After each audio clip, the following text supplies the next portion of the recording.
আসসালামু আলাইকুম ওয়া রাহমাতুল্লাহ। আসলে দেশ নেত্রী সম্পর্কে প্রথম থেকে শুরু করতে হলে সেই 1945 সালের 15 আগস্ট ওনার জন্ম থেকে অনেক কথা বলতে হবে। সময় স্বল্পতা, এই জন্য আমি ওনার জীবনের পরে আলোকপাত না করে আমি শুধু বলতে চাই 1991 থেকে 96 এবং 96 সালের 15 ফেব্রুয়ারি নির্বাচন এবং 2001 সাল থেকে 2006 সাল পর্যন্ত আপনারা বিএনপির শাসন দেখেছেন না? বাংলাদেশকে যে ইমার্জিং টাইগারে রূপান্তরিত করেছিল বেগম খালেদা জিয়ার নেতৃত্ব, বেগম খালেদা জিয়ার শাসন। আগামীতে যে ভঙ্গুর অর্থনীতি আমাদের কাছে পলাতক শেখ হাসিনা রেখে গেছে, তার থেকে উত্তরণ করতে গেলে আমাদের সামনে বিকল্প ধানের শীষ ছাড়া কি আর আছে কিছু? আমি বলতে চাই আগামী দিনে বাংলাদেশের সঠিক উন্নয়ন যদি আমরা করতে চাই, আমাদের সামনে ধানের শীষের বিকল্প নাই। তাই আমি আপনাদের কাছে আদত্ত আহ্বান রাখবো, আগামী 12 ফেব্রুয়ারি কারা এই বাঙালি ইউনিয়ন থেকে উপস্থিত যারা আছেন, যারা ধানের শীষে ভোট দেবেন, তারা হাত তুলে দেখে দেবেন। আপনারা ধানের শীষে ভোট দেবেন? আপনারা ধানের শীষে ভোট দেবেন? আপনারা ধানের শীষে ভোট দেবেন? ধন্যবাদ। যদি ধানের শীষ এখান থেকে যুক্ত হয় ভাইজান, আমি বলতে পারি সংসদে যারা যাবে সেই দলের প্রতিনিধি হিসাবে এই জায়গার উন্নয়ন অব্যাহত থাকবে। সকলকে ধন্যবাদ। এ পর্যায়ে বক্তব্য রাখবেন বাংলাদেশ জাতীয়তাবাদী দল বিএনপি খুলনা জেলা শাখার অন্যতম সদস্য, কয়রা থানা বিএনপির সাবেক যুগ্ম আহ্বায়ক, ছাত্র দলের সোনালী অতীত জনাব এম এ হাসান, তাকে মূল্যবান বক্তব্য রাখার জন্য অনুরোধ করছি।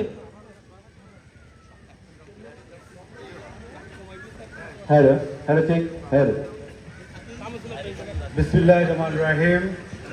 বাংলাদেশ জাতীয়তাবাদী দল বাঙালি ইউনিয়ন শাখা কর্তৃক আয়োজিত আজকের এই মিলাদ মাহফিলের সম্মানীয় সভাপতি, উপস্থিত আছেন কয়রা পাইকগাছার ধানের শীষের প্রার্থী খুলনা জেলা বিএনপির বিপ্লবী সদস্য সচিব জনতা মনিরুল হাসান বাপ্পি সহ আমার সামনে প্রাণ প্রিয় বাঙালি ইউনিয়নবাসী। কয়রা উপজেলার ভিতরে 7টি ইউনিয়ন, সবচেয়ে ভাগ্যবান ইউনিয়ন এই বাঙালি ইউনিয়ন। কারণ এই মাঠে বেগম খালেদা জিয়া এসেছিলেন 1993 সালে। ওই 93 সালে এসে এই অন্ধকার কয়রাকে আলোকিত করেছিলেন বেগম খালেদা জিয়া। প্রিয় বন্ধুগণ, বেগম খালেদা জিয়ার জানা যায় আমরা যারা শরীক হয়েছিলাম ওই মানিক মিয়া এভিনিউ এবং সংসদ ভবনে আমরা যারা দাঁড়িয়ে ছিলাম, জানা যায় হঠাৎ একটি আওয়াজ আসছে। কেউ একজন যারা বলছে যে আমি মরহুমা বেগম খালেদা জিয়ার বড় সন্তান তারেক রহমান বলছি। উনি দাঁড়িয়ে বলেছিলেন আমার মা বেগম খালেদা জিয়ার কাছে যদি বাংলাদেশের কোন মানুষের দেনা পাওনা থেকে থাকে আমাকে বলবেন, আমি পরিশোধ করব। বাংলাদেশের কোন মানুষের কি দেনা পাওনা বেগম জিয়ার কাছে আছে? কিন্তু বেগম জিয়া আমাদের কাছে অনেক কিছু পাবে, বিশেষ করে এই বাঙালি ইউনিয়নবাসীর কাছে পাবে। আমরা, কারণ উনি এই এলাকা আলোকিত করেছেন, আমরা বেগম জিয়ার কাছে ঋণী। সেই বেগম জিয়া 1993 সালে বিদ্যুৎ উৎপাদনের পরে আমরা একটি বারের জন্য ধানের শীষ মার্কা পাইনি। কয়রা পাইকগাছার মানুষ আমরা হতভাগ্য মানুষ। এবার আমরা পেয়েছি।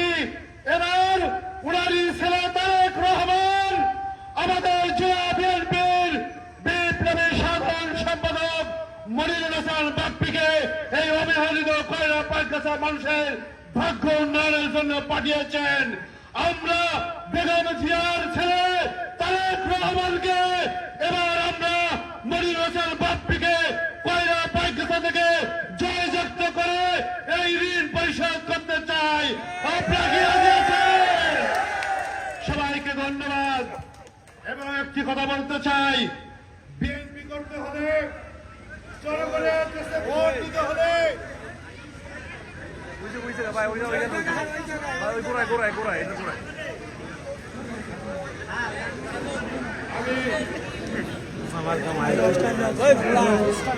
এমন সময় কাজ ঠিক আছে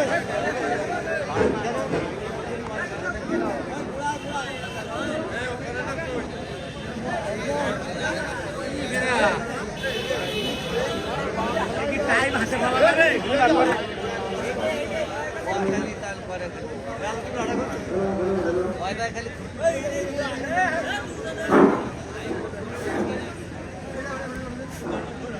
হয় না হয় না তো আরে ওই ডিসি করতে হাত দিলে তো কইলো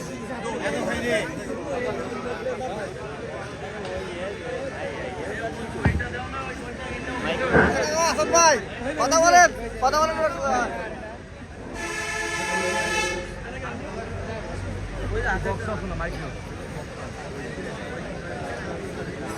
দরকারি ভাই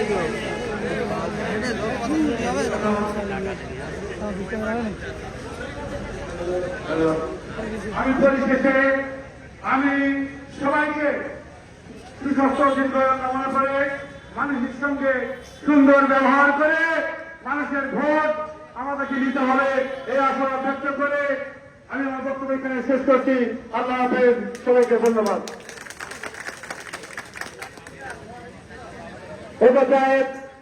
আজকের অনুষ্ঠানে বক্তব্য রাখবেন বাংলাদেশ জাতীয়তাবাদী দল বিএনপি কয়রা উপজেলা শাখার সাবেক সফলের সাধারণ সম্পাদক ছাত্র দলের শিলানিয়াদের জনাব নুরুল আমিন বাবুল তাকে মূল্যবান বক্তব্য রাখার জন্য অনুরোধ করছি।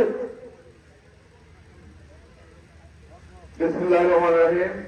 বাংলাদেশ জাতীয়তাবাদী দল বিএনপি বাঙালি ইউনিয়ন শাখা কর্তৃক আয়োজিত দেশনেত্রী বেগম খালেদা জিয়ার দোয়া মাহফিল অনুষ্ঠানের সম্মানিত সভাপতি, মঞ্চে প্রধান অতিথি হিসেবে উপস্থিত রয়েছেন বাংলাদেশ জাতীয়তাবাদী দল খুলনার 6 আসনের আরএসপির প্রার্থী, আমাদের অভিভাবক খুলনা জেলা বিএনপির বিপ্লবী সদস্য সচিব জনতা মনিরুল হাসান বাপ্পি, উপস্থিত রয়েছেন কয়রা থানা এবং ইউনিয়ন বিএনপি নেতৃবৃন্দ। সবাইকে বাংলাদেশ জাতীয়তাবাদী দল বিএনপি কয়রা থানা শাখার পক্ষ থেকে বিপ্লবী অভিনন্দন এবং সালাম। আসসালামু আলাইকুম রহমতুল্লাহ। প্রিয় বন্ধুরা, আমাদের দেশনেত্রী বেগম খালেদা জিয়া উনি মারা গিয়েছেন। আমরা সবাই শোকের মধ্যে আছি, তাই না? সবাই তো শোকের মধ্যে আছে। আমরা আমাদের এই শোককে শক্তিতে পরিণত করে আগামী 12ই ফেব্রুয়ারি নির্বাচনে আরএসপির প্রতীকে ভোট দিয়ে এই শোকের বহিঃপ্রকাশ ঘটাবো ইনশাআল্লাহ। সবাই রাজি আছেন? সবাইকে ধন্যবাদ। খোদা হাফেজ। বাংলাদেশ জিন্দাবাদ।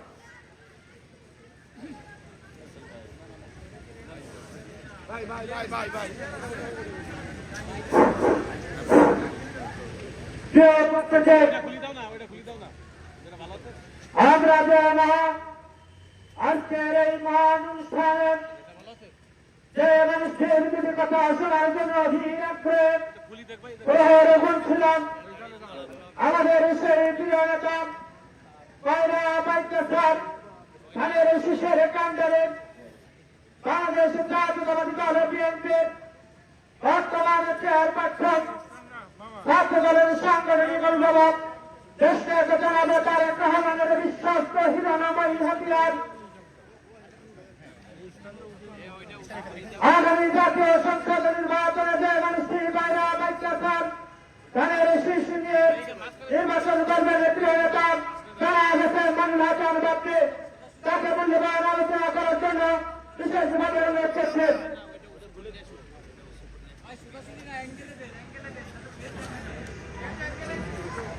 আরে ও দিচ্ছিল না, ওটা ওলাই দিয়ে খালি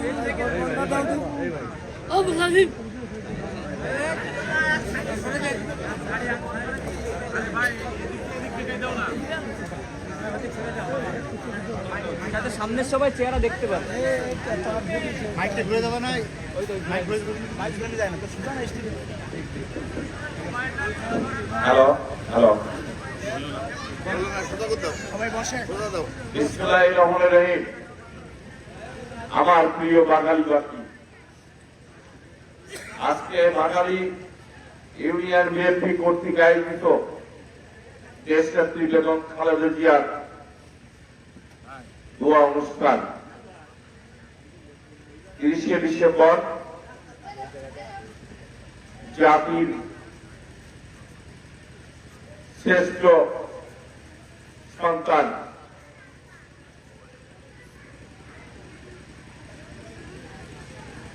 যা 30শে ডিসেম্বর মৃত্যুতে আজকের এই শোক পালন করছি, সেই অনুষ্ঠানের সম্মানিত সভাপতি, উপস্থিত আমার মুরব্বী স্বজন, যুবক ভাইয়েরা এবং মঞ্চে উপবিষ্ট আমার বিএনপির বিভিন্ন পর্যায়ের নেতৃবৃন্দ, আসসালামু আলাইকুম।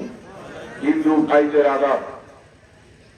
আপনারা যে নেত্রীর দোয়া মাহফিলে এসেছেন, দীর্ঘ 57 বছর যে নেত্রী এই আন্দোলন সংগ্রামের মাধ্যমে বাংলাদেশের গণতন্ত্র পুনরুদ্ধারে অগ্রণী ভূমিকা রেখেছে, যে নেত্রী 1982 সাল থেকে স্বৈরাচারের সব বিরোধী আন্দোলনের নেতৃত্ব দিয়েছিল, যার নেতৃত্বে আমরা এসব সরকারকে পতন ঘটিয়েছিলাম,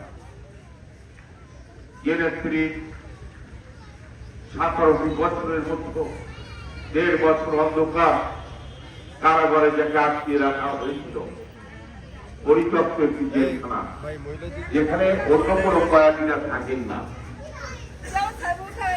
জেলখানা ঠিক করা হয়েছিল, নতুন কারাগার কেরানীগঞ্জ কাশিমপুর চলে গিয়েছে। ঢাকার পুরনো সেই স্যামসেতে কারাগার, যেখানে বেগম খালেদা জিয়াকে আটকিয়ে রাখা হলো। এরপরেও বেগম খালেদা জিয়া কারোর সঙ্গে আপোষ করেনি, মাথা নত করেনি। বেগম খালেদা জিয়া যখন ওয়ান লেভেলের সরকার বেগম খালেদা জিয়াকে, তার ছেলেকে যখন প্রহার করছে, 2 ছেলেকে, তখন ভিডিও কলে তাকে দেখানো হয়েছিল। বেগম খালেদা জিয়াকে বলেছিল, তুমি তোমার ছেলেদের নিয়ে এই দেশ ছেড়ে চলে যাও, আমরা তোমাদের কোনো মামলা দিব না, কোনো অত্যাচার করব না।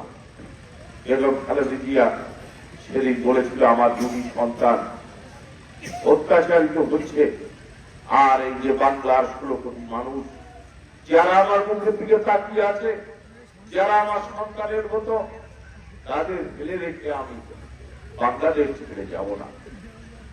সেই নেত্রী বেগম খালেদা জিয়া, যে নেত্রী কোনদিন কোন লোক লালসা অন্যায়ের কাছে পরিবারের সদস্যের নির্যাতনের কারণে একটি ছেলে তার মারা গিয়েছে, পরবর্তীতে ঢুকে ঢুকে তবুও মাথা নত করি নাই।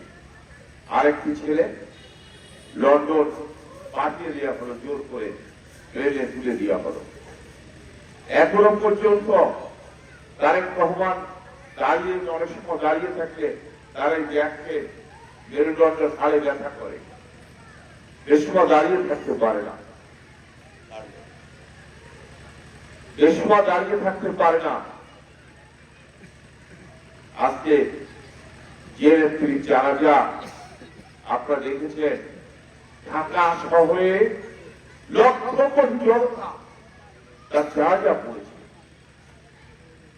মানুষ যেন উল্কার মতো ছুটে এসেছে চারিপাশ থেকে বেগম খালেদা জিয়ার জানাজা পড়ার জন্য। ঠিক অনুরূপ দেখলাম 25শে ডিসেম্বর তারেক রহমান লন্ডন থেকে বাংলাদেশে পদার্পণ করলেন। ঢাকা আন্তর্জাতিক বিমানবন্দর থেকে সারা ঢাকা শহর সেদিন লোকে লোকে লোকারণ্য হয়েছে, মানুষের ঢল নেমেছে রাস্তায় একবার তারেক রহমানকে দেখার জন্য, তারেক রহমানকে স্বাগত জানানোর জন্য। কারণ তারেক রহমান বাংলাদেশের কত জনপ্রিয় মানুষ, যে তাকে দেখার জন্য মানুষের ফল নামে। তারেক রহমান কিভাবে এই দেশের জন্য কি চিন্তা করে? তারেক রহমান বাংলাদেশের মাটিতে পদার্পণ করেই ঘোষণা দিলেন যে 12ই ফেব্রুয়ারি নির্বাচনে বিএনপিকে যদি জনগণ ভোট দিয়ে রাষ্ট্র ক্ষমতায় আনে, তাহলে উনি বাংলাদেশের প্রতিটি ঘরে ঘরে একটি করে ফ্যামিলি কার্ড উপহার দিবেন। আপনারা শুনেছেন ফ্যামিলি কার্ডের কথা? এই যে ফ্যামিলি কার্ড, এই ফ্যামিলি কার্ড তারেক রহমান ঘোষণা দিয়েছে। তারেক রহমান ঘোষণা দিয়েছে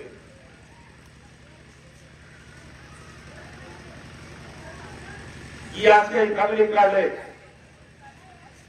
প্রত্যেকটা পরিবারের যে সবচেয়ে বয়স্ক মহিলা থাকবে, সেই বয়স্ক মহিলার নামে এই ফ্যামিলি কার্ডটি ইস্যু করা হবে। এই কার্ডে সেই মহিলা প্রতি মাসে 2000 থেকে 2500 করে টাকা পাবে। আমাদের এই অসহায় দরিদ্র মানুষগুলা যদি 2000-2500 টাকা করে আমরা পাই, তাহলে আমাদের একটু সাশ্রয়ী হবে না? হবে না? আমরা একটু ভালো থাকতে পারবো না? এই চিন্তা কে করেছে? যারা তারেক রহমান। জিয়াউর রহমানের প্রতিচ্ছবি ডুপ্লিকেট জিয়া, এ যেন আর এক জিয়া। জিয়াউর রহমানকে মেরে ফেলেছে আততায় গুলিতে। বাংলাদেশে আর একটা জিয়ার জন্ম হয়েছে, যে গরিবের কথা পাবে, যে সাধারণ মানুষের কথা পাবে, যে গ্রামগঞ্জের অসহায় মানুষকে নিয়ে চিন্তা করে। সেই তারেক রহমানের আবিষ্কার ফ্যামিলি কার্ড। শুধুই কি? এরপরে রয়েছে কৃষি কার্ড। এই আরেকটি কার্ড, কৃষি কার্ডের নাম কৃষক। আমরা শতকরা কৃষকরা যখন চাষাবাদ করে, ফসল ফলায়, সার লাগে, ধান লাগে, বীজ লাগে, ওষুধ লাগে, সেচের পানি লাগে, লাগে না? এই জন্য এই কৃষি কার্ড, এই কার্ড দিয়ে আপনি সার, বীজ, ওষুধ পাবেন। করিমউদ্দিনের জমি 3 বিঘা, করিমউদ্দিন বর্গা চাষ করে 2 বিঘা। 5 বিঘা জমি কাগজে থাকবে, 5 বিঘা জমি এই কার্ডে লিপিবদ্ধ থাকবে। কার্ড ঢুকালে দেখা যাবে। করিমউদ্দিন 5 বিঘা জমি সার পাবে, ওষুধ কিনতে পারবে, বীজ কিনতে পারবে। এবং এখানে শেষ নয়, আমাদের অনেক সময় কৃষি লোন দরকার হয় না? কৃষি লোন দরকার হলে এই কার্ডটি ব্যাংকে দেখালে আপনার কৃষি লোন দিবে। ব্যাংকে ব্যাংকে দৌড়তে হবে না, কাজ ঢুকতে হবে না, ম্যানেজারের ঘুষ নিতে পারবে না। এই কার্ড দেখালেই আপনি লোন পাবেন। এই চিন্তা কার্ড তারেক রহমানের। তারেক রহমান আরো শ্রমিক কার্ড, স্বাস্থ্য কার্ড, প্রতিটি ওয়ার্ড, সাবেক যে ওয়ার্ড ছিল না, 3টে ওয়ার্ড মিলে একটা ওয়ার্ড, প্রতি 3টি ওয়ার্ডে একটি করে হাসপাতাল নির্মাণ করবে, যেখানে মেয়েদের ডেলিভারি থেকে শুরু করে ছোটখাটো সেলাই সেলাই অপারেশন, এইগুলা ওই হাসপাতালে করা যাবে। সাবেক যে ওয়ার্ড ছিল, মানে গ্রামগঞ্জে মানুষের দুর্দশার কথা কল্পনা করে, চিন্তা করে, ভাবে। তারেক রহমানকে আজকে জিজ্ঞাসা করবেন যে, মাননীয় তারেক রহমান সাহেব, আমার বাড়ি বাঙালি, কয়রা উপজেলায় আমাদের এলাকায় কি কি সুবিধা থেকে আমরা বঞ্চিত, কি কি নাই বলেন। ওনার কাছে লিপিবদ্ধ করা আছে বাঙালিতে কি কি দরকার। বাঙালি মানুষের মিষ্টি পানি দরকার, শুকিয়ে পানি দরকার। তারেক রহমানের কাছে আছে রাস্তাঘাট জরাজীর্ণ, রাস্তাঘাট মেরামত করা দরকার, নতুন করে পিচি রাস্তা স্থাপন করা দরকার, ফেরিঘাট দরকার, সবকিছু লিপিবদ্ধ তারেক রহমানের কাছে আছে। কারণ জিয়াউর রহমানের ডুপ্লিকেট, জিয়াউর রহমানের প্রতিচ্ছবি তারেক রহমান নতুন এক বাংলাদেশ উপহার দিতে চায় আপনাদের। আমরা ধানের শীষে ভোট দিব, উন্নয়ন মুছে দিব। প্রিয় বাঙালি বাসী, আমি আপনাদের সামনে দুই একটি কথা বলে শেষ করে দিব। আমরা বাঙালি ইউনিয়নের মানুষের যে দুর্দশাগুলো বাকি রয়েছে সেগুলো সমস্যার সমাধান আপনারা চান না? আপনার এলাকার উন্নয়ন চান না? তাহলে উন্নয়ন করতে গেলে ধানের শীষে ভোট দিতে হবে। কারণ আগামী প্রধানমন্ত্রী হবে তারেক রহমান, রাষ্ট্রীয় ক্ষমতায় ইনশাআল্লাহ যাবে বিএনপি, ঠিক না? তাহলে বিরোধী দলের কোন প্রার্থীকে ভোট দিলে এই অঞ্চলের উন্নয়ন হবে? এই অঞ্চলের উন্নয়ন করতে গেলে যারা রাষ্ট্রীয় ক্ষমতায় যাবে তাদেরকে ভোট দিতে হবে, ঠিক না? তাহলে আমি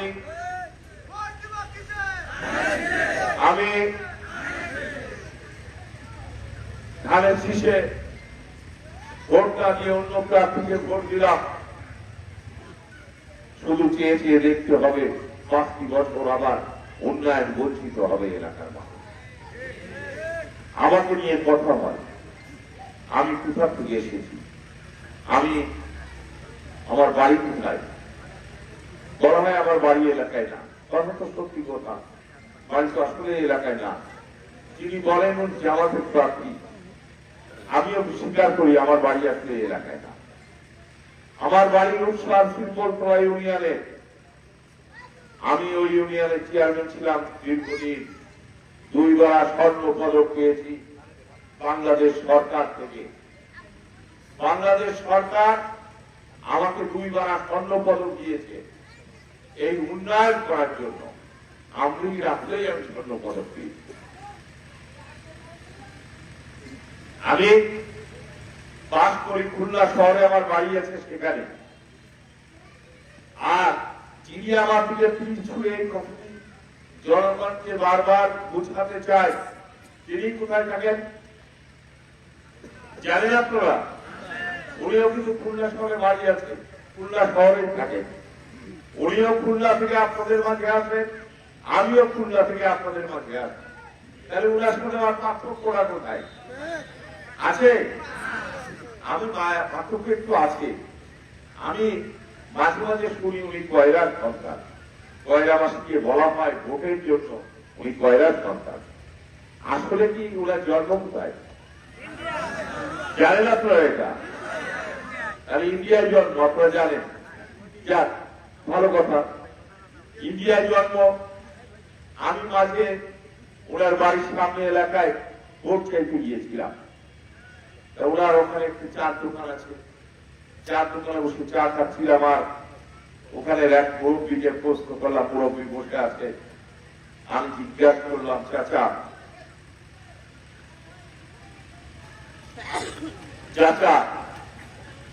ও জামাত ইসলামের প্রার্থীর বাড়িটা কই? তা চাচা আমাকে দেখিয়ে দিয়ে বলল, ওটা হচ্ছে ওনার চাচার বাড়ি, ওনার চাচা তো ভাইরা থাকে। আমরা তাহলে ওনার বাড়ি কোনটা? চাচা বললো, ওনার তো এখানে কোনো বাড়ি ঘর নেই বাবা। আমি বললাম, তাহলে ওনার ঘর নাই, তাহলে তো কোথায় জমি আছে? বললো, না বাবা, ওনার তো এখানে কোনো জমিও নাই, ঘরও নাই। আমি বললাম, তাহলে ওনার চাচা থাকে, চাচু ভাইরা থাকে। তাই বললাম, তাহলে উনি তো উনি যেখানে বাড়ি, এখানে ঘর, এখানে জন্ম। তারপর জিজ্ঞাসা করলাম যে উনি ঈদের নামাজ পড়তে এলাকায় কোন মাঠে ঈদের নামাজ পড়ে, কোন ঈদগায়? কারণ আমরা মুসলমানরা ঈদগায় নামাজ পড়ার জন্য, গ্রামে নামাজ পড়ার জন্য, আত্মীয় স্বজন, বাপ মা ভাই বোনের সাথে ঈদ করার জন্য ঢাকা, চিটাগাং, বিভিন্ন জায়গায় কাজ কাম চাকরি বাকরি ফেলে রেখে আমরা 3 দিনের জন্য হলেও 2 দিনের ছুটি পেলেও বাড়ি চলে আসি না, গাড়ির টানে আসি না? আমাদের ছেলেরাও আসে। তা বললো, বাবা আমি তো ওনাকে কোনোদিন এলাকায় ঈদের জামাত করতে দেখি নাই। উনি ওই এলাকায় ঈদের জামাত করতে আসেন না, ওখানে ওনার ঘর নাই বাড়ি নাই, তারপরে উনি কয়লার সন্তান কেমনে হলো? আমি প্রশ্ন রেখে গেলাম আপনাদের কাছে, প্রশ্নের উত্তর আপনারাই খুঁজে নেবেন। আমি আপনাদের খুলনা জেলার একটি উপজেলা সন্তান, তার মানে আমি খুলনা জেলারই সন্তান, আপনাদেরই ছেলে। আমার জন্ম এই জেলায় হয়েছে, আমি ভিন দেশ থেকে আসি নাই। আমার পিতা ছিল একজন স্কুলের প্রধান শিক্ষক, আমার বাবার আদর্শ নিয়ে আমাকে লালন পালন করে বড় করেছে। আমার সেই আদর্শবান পিতা রক্ত আমার শরীরে বহমান। আমি সেই আদর্শবান পিতাকে স্মরণ করে আমি পথ চলি, আমি কাজ করি।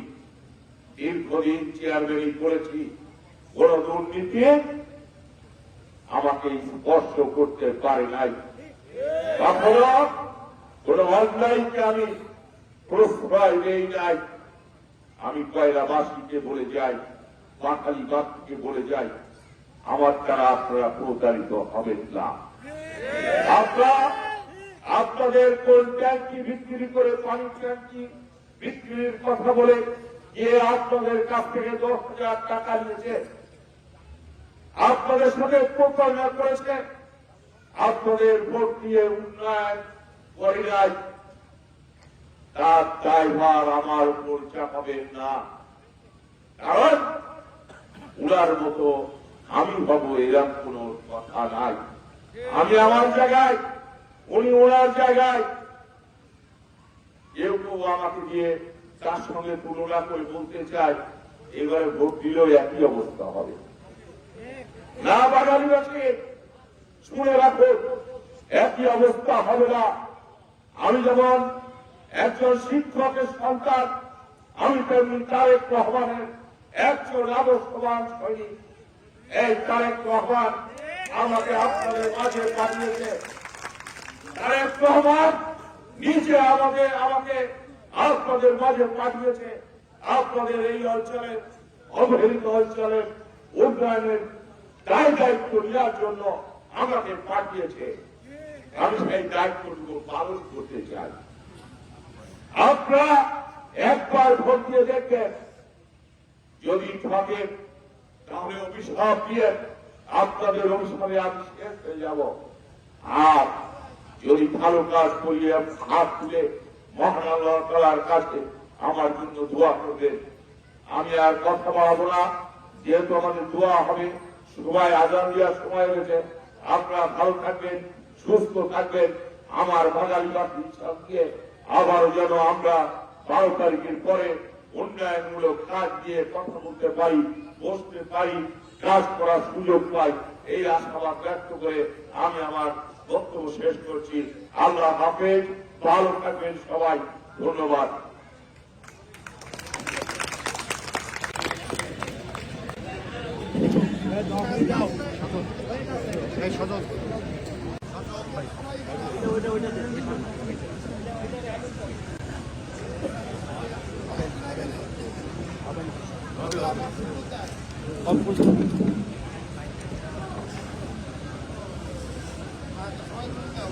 হ্যালো হ্যালো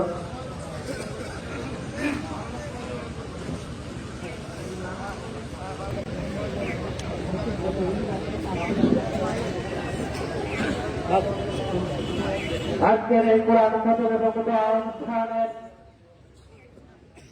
এখনই দোয়া পরিচালনা করবেন হাফেজ মাওলানা শাহাদাত হোসেন, বাংলা উত্তর নুরানিয়া হাফেজিয়া মাদ্রাসার সম্মানিত হাফেজ মাওলানা শাহাদাত হোসেনকে দোয়া পরিচালনা করার জন্য অনুরোধ করছি। আসসালামু আলাইকুম ওয়া রাহমাতুল্লাহি ওয়া বারাকাতুহু। আমরা সকলেই কবর জিয়ারত করে নিয়ে সূরা ফাতিহা একবার, সূরা ইখলাস তিনবার, তারপর দরুদ শরীফ পাঠ করি। আউযু বিল্লাহি মিনাশ শাইতানির রাজীম। বিসমিল্লাহির রহমানির রহিম। আলহামদুলিল্লাহি রাব্বিল আলামিন। الرحمن الرحيم مالك يوم الدين إياك نعبد وإياك نستعين اهدنا الصراط المستقيم صراط الذين أنعمت عليهم غير المغضوب عليهم ولا الضالين آمين. بسم الله الرحمن الرحيم. قل هو الله أحد الله الصمد لم يلد ولم يولد ولم يكن له كفوا أحد. بسم الله الرحمن الرحيم. قل هو الله أحد الله الصمد لم يلد ولم يولد ولم يكن له كفوا أحد. بسم الله الرحمن الرحيم. قل هو الله أحد الله الصمد لم يلد ولم يولد ولم يكن له كفوا أحد. اللهم صل على محمد وعلى آل محمد كما صليت على إبراهيم وعلى آل إبراهيم إنك حميد مجيد. الحمد لله رب العالمين والعاقبة للمتقين والصلاة والسلام على سيد المرسلين وعلى آله وصحابه أجمعين. রব্বুল আলামিন মহান পরওয়ারদিগার আল্লাহ আসরের নামাজের পর থেকে নিয়ে মাগরিবের পূর্বক্ষণ পর্যন্ত আল্লাহ এখানে আমরা দেশ নেত্রী বেগম খালেদা জিয়ার আত্মার রুহের মাগফিরাতের জন্য যে কথাগুলো বলেছি এবং সকাল থেকে 12টা পর্যন্ত তালিবে আলিমরা কোরআনুল কারীম খতম করেছে আল্লাহ ইয়ার ত্রুটি মার্জনা করে কামেল ইবাদত হিসেবে কবুল করে নাও। ইহার পূর্ণ সওয়াব কামেলা সর্বপ্রথম তোমার প্রিয় হাবিবের কাছে মোবারকে পৌঁছায় দাও। আল্লাহ বাবা আদম আলাইহিস সালাম থেকে শুরু করে নিয়ে নবী রাসূলগণ শহীদ সুহাদা খোলাফায়ে রাশিদিন সাহাবা আজমাইন মুমিন মুমিনাত মুসলিমিন মুসলিমাত আল্লাহ যারা আলেমে বরকত থেকে অবস্থান করছে তাদের রূহ মুবারকের সবখানে পৌঁছায় দাও। খাস করে আল্লাহ তুমি অন্তরের খবর রাখো আল্লাহ। বিশ্ব মানচিত্রের মধ্যে এই বাংলার ভূখণ্ড ছোট্ট একটি ভূখণ্ড আল্লাহ এইটা রক্ষা করার জন্য আপোষহীন ভাবে বেগম খালেদা জিয়া লড়ে গেছে আল্লাহ। বেগম খালেদা জিয়া লড়ে গেছে এবং তার উপরে যে জুলুম নির্যাতন করেছে সে সহ্য করে এই বাংলার জমিনে শেষ নিঃশ্বাসটা করেছে। তাই তোমারই কাছে ফরিয়াদ করি আল্লাহ নিঃসন্দেহ একজন ভালো মানুষ তার কবর জগৎকে আল্লাহ তুমি জান্নাতি জগতের হিসেবে কবুল করে নাও। এমনি ভাবে আমরা এখানে যারা হাত উঠাইলাম না আমাদের আব্বা আম্মা দাদা দাদি নানা নানি শ্বশুর শাশুড়ি যে যেখানে ঘুমাইছে সকলকে তুমি মাফ করে দিয়ে জান্নাতের বাসিন্দা বানায় নাও। খাস করে আল্লাহ এই গণতন্ত্র দেশে বিভিন্ন দল বিভিন্ন মত নিয়ে বিভিন্ন পথে আল্লাহ লড়ে যাচ্ছে একটাই উদ্দেশ্য এই বাংলার জমিনকে সাজিয়ে রাখবে। তাই সেই লক্ষ্যমাত্রা নিয়ে আল্লাহ আমাদের মাঝে উপস্থিত রয়েছেন মনিরুল হাসান বাপ্পি ভাই আল্লাহ তার নেক হায়াত দারাজ করে দাও। আল্লাহ যারা আশা জমা করতে কবুল করে নাও আল্লাহ। এমনিভাবে আল্লাহ বাংলার জমিন মরার লক্ষ্যে যে সমস্ত ভাই বাবাজিরা রাজপথে অক্লান্ত পরিশ্রম করে যাচ্ছে আল্লাহ তাদের পরিশ্রমকে আল্লাহ তুমি বাংলার জমিনের জন্য কবুল করে নাও। আল্লাহ আসমানের বালা আসমানে উঠা নাও জমিনের বালা জমিনে দাপন করে দাও আমার বাধা হওয়ায় মিশা দাও যে নয় ইনসানের ক্ষতি থেকে সকলকে তুমি হেফাজত করে নাও। رب ارحمهما كما ربياني صغيرا سبحان ربك رب العزة عما يصفون। রব্বুল আলামিন কুরআনুল হাকিম খতম করা হয়েছে আল্লাহ মেহেরবানি করে এই খতমের যে সওয়াবের ফয়সালা করেছে মাবুদ মেহেরবানি করে আল্লাহ এই সওয়াবের অংশটুকু আল্লাহ আলমে বরকতে চলে গেছেন দেশ নেত্রী বেগম খালেদা জিয়া এবং তার স্বামী সহ আল্লাহ এই দলের বিভিন্ন পর্যায়ে নেতাকর্মী সকলের কবর জগৎকে সবখানে পৌঁছায় দাও। খাস করে আল্লাহ মনিরুল হাসান বাপ্পি ভাইয়ের নেক হায়াত দারাজ করে দাও আল্লাহ। তার মনের যে আশা এই জনগণের সেবা করার সেই আশাটুকু তুমি পূরণ করে দাও। سبحان ربك رب العزة عما يصفون وسلام على المرسلين واجعل آخرة كلامنا عند الموت لا إله إلا الله محمد رسول الله.